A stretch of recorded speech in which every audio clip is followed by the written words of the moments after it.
My name is Ignacio Nunez.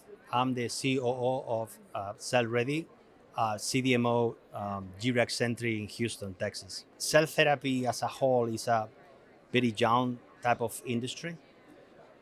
Still, we are in a circle, what I call an endogamy circle of um, not looking outside for improvements.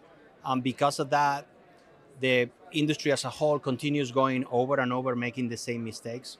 While we have seen other industries that are more mature, like traditional pharma or food industry, for example, or medical devices, they have fixed issues that cell therapies are really struggling with long time ago. So by coming out of that, what I call endogamy circle, and look into other industries, I believe we can change the paradigm by applying concepts as continuous improvement.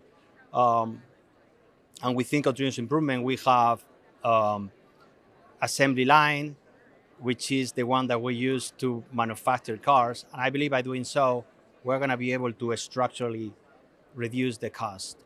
I think what is important this year, and I see the same topic going through many of the summits or conferences I've been this year, is the topic of cost. Um, I think in the past, because cell therapy was so young, so new, the costs were in a way not important. I will hear, well, all this is because of patients. And it's true, it's just we do all this because of patients. But at the end of the day, if you run out of money, then how are you going to help patients? So what I see this year is companies are more and more spend conscious or focus. Um, I believe there is a paradigm shift that is coming in this way, and eventually is gonna change the industry as a whole.